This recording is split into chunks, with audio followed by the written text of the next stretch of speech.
안녕하십니까. 전국의 승진을 공부하신 수험생 여러분, 현직 교도관 여러분 안녕하십니까.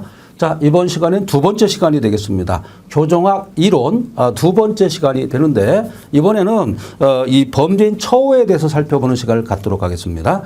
자, 범죄인 처우에서 중요한 것은 바로 이 우리가 모델이 있습니다. 범죄인 처우 모델. 이게 매우 중요합니다. 범죄인 처우 모델이라는 게 있어요.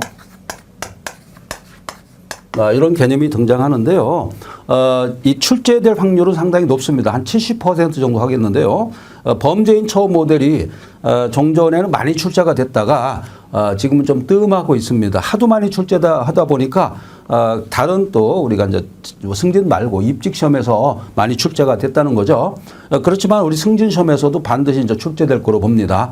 자, 이게 이제 A급 정도는 되는데 한 70%, 100%까지는 아직 못 가고 70%의 어떤 난이도, 그 다음에 출제될 확률이 있다 이렇게 볼 수 있습니다. 거기 보면은 유형이 있습니다. 사법처우, 교정처우, 보호처우 이렇게 돼 있거든요. 자, 말 그대로 사법처우다. 우리가 사법이다 이런 말 속에 있어요. 사법. 여러분 잘 아시지만 사법 이렇게 돼 있죠. 사법이라는 개념이 있는데 사법이라는 것은 바로 재판이라는 뜻입니다. 재판을 통한 처우다 이렇게 볼 수 있습니다. 자, 사법처우. 그래서 이 재판을 통해서 우리가 처우받는 방법인데 어떤 방법이 있을까요? 자, 판사가 말이죠. 처우를 좋게 해주죠. 예를 들어서 양형을 가볍게 한다든지 아니면은 우리가 이제 판결할 때 바로 이제 유예 판결 있죠. 바로 이제 집행유예라든가 선고유예 판결이라든가 이런 유예 판결을 함으로써 이렇게 범죄인이 되는 것을 막아준다. 이렇게 볼 수가 있는 겁니다. 그래서 사법은 바로 재판처우다라고 볼 수 있고, 그 다음 이제 두 번째가 이제 교정처우가 있습니다. 이 교정이라는 개념, 제가 이제 아까도 설명드렸지만 이 교정이라는 개념 어떻습니까? 바로 이제 교정처우죠. 바로 이제 시설 내 처우입니다. 시설 내 처우. 시설 내에서 이제 처우하는 그런 방법이 바로 교정처우가 되겠습니다. 사실 교정시설, 교도소라고 그러죠. 교도소, 구치소라든가 이런 유치장이라든가 유치장까지 교도소 개념에 포함된다고 그랬죠. 그래서 우리가 형집행법에 보면은 지소도 있습니다. 지소도 포함됩니다. 자, 그래서 유치장이라든가 이런 개념도 알고 계셔야 되는데, 자, 그래서 우리 법령을 공부할 때 그때 한번 언급해 드리도록 하겠습니다. 그래서 사법처우, 교정처우, 그 다음에가 보호처우입니다. 보호처우는 바로 뭡니까? 사회가 처우해 주는 것이다. 이렇게 볼 수 있습니다. 자, 우리가 보호라는 개념이 있습니다. 보호.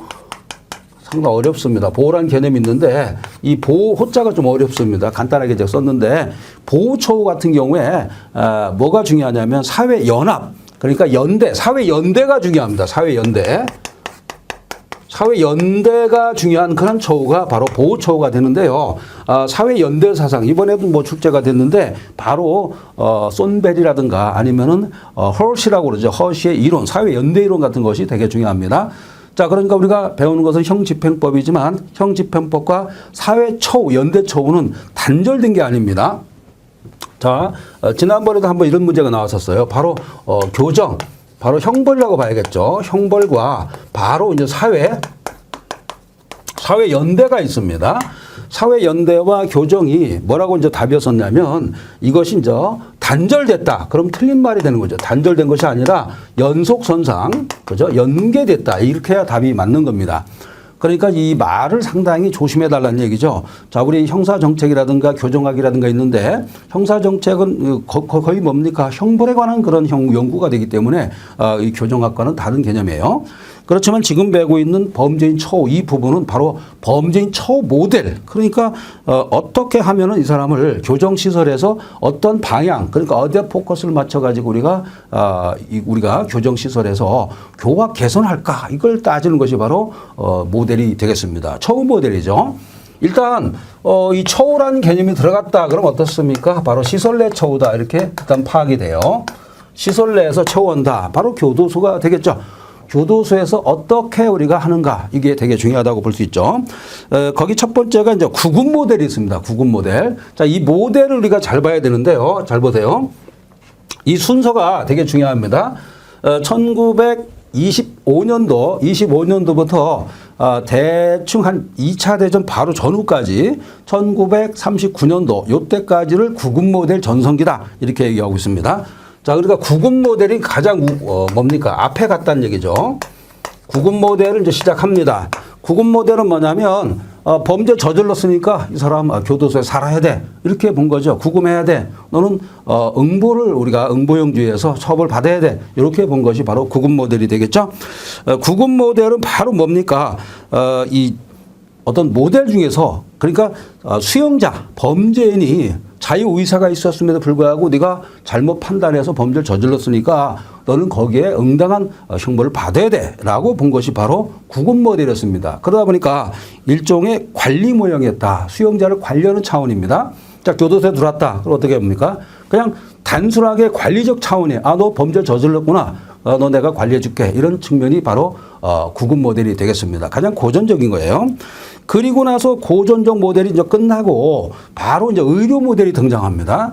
1939년도부터 1945년도 사이에 이런 일이 발생하죠. 전쟁이 발생한 거예요. 그죠? 그리고 이제 범죄 피해자가 많이 발생했습니다.